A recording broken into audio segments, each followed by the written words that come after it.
The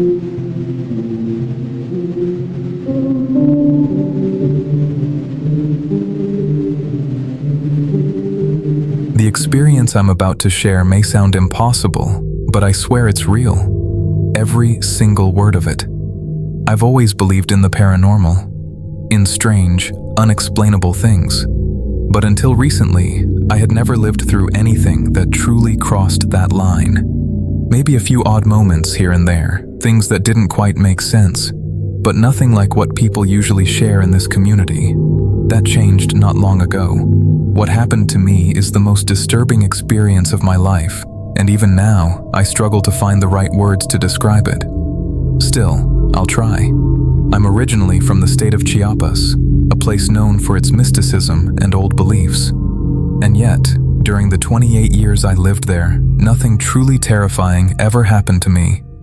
4 years ago, in 2019, just a few months before the pandemic, I moved to Monterrey for work. I stayed with my girlfriend at the time, now my wife, and I got a job at a very well-known beverage company. My workplace was only about a 30-minute walk from our place.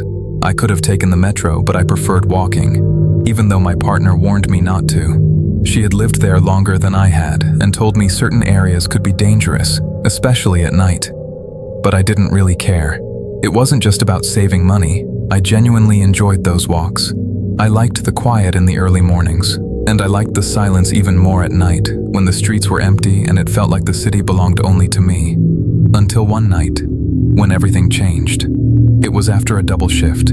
I had gone in at 6 in the morning, and since it was a busy season, I stayed for overtime. That night, I didn't clock out until almost 11 p.m. I spent a few minutes talking to coworkers, then walked a couple of blocks with some of them before we each went our separate ways. Soon, I was alone. That never bothered me. I knew I was close to home, but as I walked, I suddenly heard footsteps behind me. I didn't turn around, I just picked up my pace. The footsteps did the same. I started jogging, ready to run if I had to. The footsteps matched me perfectly. That's when I stopped dead in my tracks and turned around. There was no one there, just a long, empty street. Dark, barely lit by flickering streetlights. I knew I hadn't imagined it. Someone, or something, had been walking closer and closer behind me. I kept going, walking as fast as I could. After barely 2 blocks, I saw a silhouette ahead of me. It stood beneath a streetlight that was turned off just a few meters away. "What do you want?" I shouted. No response. It just stood there.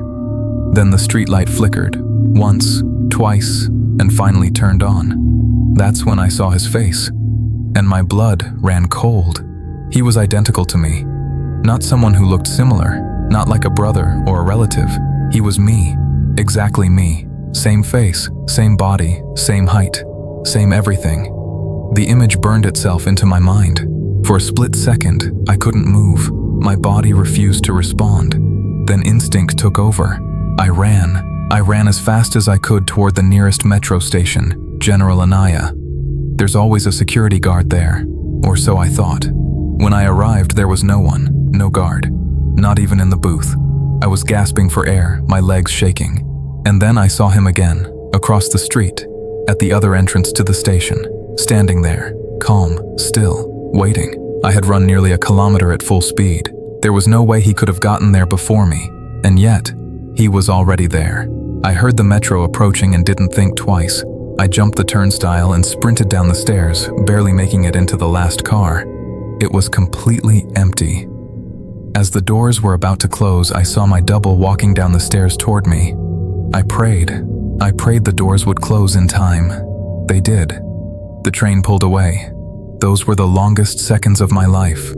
At the next station, Cuauhtemoc, I ran out again, convinced he might be waiting outside. I jumped into the first taxi I saw and begged the driver to go. He didn't ask questions, he just drove. Only after we were moving did he look at me and ask if I was okay. He said I looked pale. I could barely tell him my address. When I got home, my partner was terrified by the way I looked. She asked what happened. I couldn't tell her. Not that night. Not ever. Not completely. The next day I called in sick. Then the next. And the next. I stayed locked inside for days. I've never felt fear like that before. Not fear of dying. fear of something worse, something unknown, something dark. I later learned about doppelgangers, stories, legends, but that wasn't just a double. That was me, cold, empty, not human.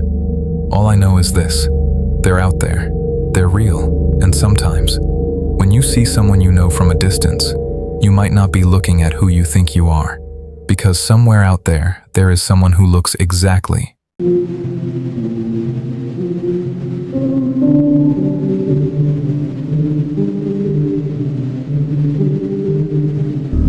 I want to tell you my story, or rather my experience.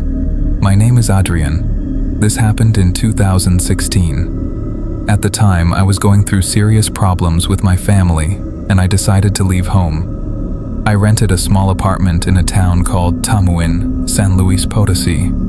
The place was tiny, only 3 spaces, a living room, a bedroom, and a bathroom, attached directly to the bedroom. I started work at 8 in the morning and got back very late at night. Most days, I only came home to sleep. Since I left my family's house so suddenly, I only brought my bed and 2 suitcases of clothes. When I first moved in, there were wooden crates left behind, the kind used to transport vegetables. I took one and used it as a shelf in the bathroom. The first few days felt normal, until November arrived. Even though it was still warm outside, my apartment was freezing, always cold, as if the air conditioning was on all the time. I didn't think much of it. Back at my family's house, I never liked sleeping in complete darkness, but in this building, the owner was strict about electricity. He demanded we save energy, so I had to sleep in total darkness. By mid-November, I noticed something strange. My pillows started developing a green, crusty layer. It was mold from excess humidity. That didn't surprise me too much. Sometimes I fell asleep with wet hair. What bothered me was that this had never happened before. The room always smelled damp. Before leaving for work, I opened the windows. I pulled back the curtains, trying to let sunlight in, but when I came back, the room was still ice cold. No air, no warmth, no sunlight. Even my metal bed frame started to rust. One Saturday near the end of November, I was asleep. The doors and windows were open. There was no risk of anyone breaking in. The apartments were inside the owner's property. Suddenly, I woke up from a sharp hit. It felt like someone had slapped me hard. The pain burned, but there was no one in the room. I tried to ignore it and go back to sleep. I always sleep face down with one foot resting over the other. Just as I was drifting off again, I felt someone pull the foot that was on top. I turned on my phone's light. There was nothing there. What terrified me the most was that the bathroom door was right at the foot of my bed. I constantly felt like something was watching me from inside. I tucked the blanket tightly around my feet and tried to sleep again. Around midnight, something yanked the blanket, exposing me down to my waist. I told myself it was just me moving in my sleep, but at 5 in the morning, my feet were pulled again. This kept happening, day after day, until one night, while I was sleeping deeply, half dreaming, I heard a child laughing. I heard it running out of the bathroom. It jumped onto my bed and began bouncing on my back. I couldn't wake up, but I knew it wasn't a dream. The child was small, lightweight. When I finally sat up, the bed was still moving, as if someone had just jumped off. From that night on, I closed the bathroom door every evening, but at some point during the night, I always felt the child come out. Sometimes it pulled my feet, sometimes it uncovered me, other times it pulled my hair. Each time felt clearer, and slowly, my fear turned into anger. I started yelling at it, telling it to leave me alone, to let me sleep. A few days later, the landlady stopped me outside. She asked how I had been sleeping. Then she told me that at night she heard noises in my apartment, furniture moving, dishes falling. I told her I had no furniture, no dishes, no fan. Then I asked her who lived there before me. Her voice dropped. She told me the previous tenant used to practice witchcraft, cleansings, spiritual work. She offered to bring a priest. By then, I barely slept. Sometimes I woke up 10 times in a single night. I bought a small Bluetooth speaker with colorful lights and began sleeping with it on. That's when the child stopped coming out of the bathroom. The apartment stayed cold, damp. The pillows kept growing mold. In 2017, I moved into the apartment next door. It was identical, but warm, bright, peaceful. I slept normally, No one lasted long in the first apartment. The last couple left in the middle of the night, abandoning all their belongings. When I finally moved out, that apartment had been empty for 3 months. No one wanted it, and as far as I know, no one has lived there since.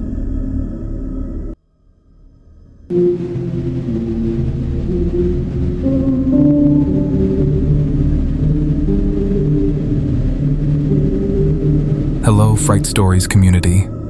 I finally worked up the courage to share my own paranormal experience, something that happened during a cold December, just days before Christmas and New Year's. As a family tradition, we were all gathered at my grandparents' house. The whole family was there, tamales, coffee, sweet bread, everything that still makes those nights feel vivid in my memory. It was around 1 a.m. when all the cousins decided to play hide and seek. I hid in my grandparents' bedroom with 2 of my cousins. Others hid in the living room, and I clearly saw my brother run toward the kitchen. One by one, my cousin found everyone, until only my brother was left. She walked toward the stairs, and barely leaning into the long hallway on the 2nd floor, she shouted, "I see you, I found you, Luis." The house went completely silent. Not just upstairs, everywhere. Even downstairs where my grandparents and parents were, the noise stopped. It felt as if all sound had been drained from the house. Then, from the kitchen below, we heard my brother's voice. "I'm down here," celebrating, laughing, happy that he had won. That's when fear hit us all at once. He had never gone upstairs. There was no one on the 2nd floor. Without saying a word, we slowly started climbing the stairs. I went first, even though I was the youngest. My cousin froze halfway up, not knowing what to do. Just before I reached the top, I saw something. Only I saw it. The thing my cousin had spoken to, believing it was my brother, was a figure crouched in the doorway of a bedroom, sitting on the floor, hugging its knees. I ran back down, screaming. No one dared to go any further. They tried to say it was a joke, but my cousin and I knew it wasn't. Sometime later, I asked my father if there were ghosts in that house, if he had ever seen anything. He answered immediately, without hesitation, yes. He told me his grandfather had died in one of the upstairs bedrooms, directly across from the room where I saw the figure. I still don't know why my cousin and I were the only ones who saw it. Nothing like that had ever happened before. But one thing I do believe, my father's grandfather loved his family deeply, and maybe that night he was still there, watching over us. At least, that's what I hope.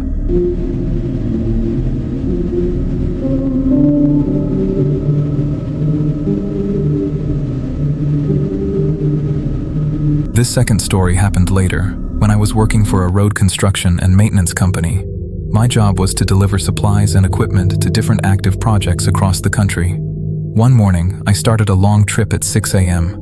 I had to travel from the 7th region to the 4th region of Chile. It was a trip that couldn't be completed in one day, so I had to stop somewhere along the highway to rest.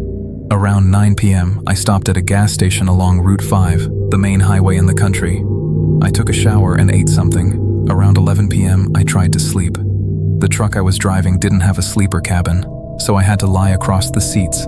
It was uncomfortable and frustrating, especially after driving all day. The cab didn't have curtains either. I had to improvise. I hung clothes and a towel over the windows to block the light and to prevent anyone from seeing inside. About an hour later, I heard strange noises coming from the side of the truck. It sounded like someone was tampering with the straps holding my cargo or opening my toolbox. I slightly moved the towel covering the passenger window. There was no one there. I thought it might just be the wind. After all, I was parked near the ocean, so I tried to fall asleep again. Not long after, I heard scratching sounds on the driver's door. A horrible sound. I woke up instantly. Cold sweat ran down my body.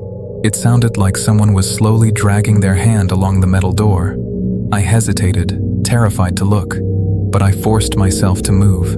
Carefully, trying not to make any noise, I reached toward the window. I lifted the corner of the towel.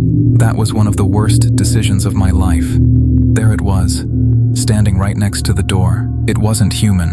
I could see its head and shoulders, but when I looked closer at its face, it had no eyes, no nose, no mouth, no hair, just a pale gray mass that looked like it was pulsating. I tried to move.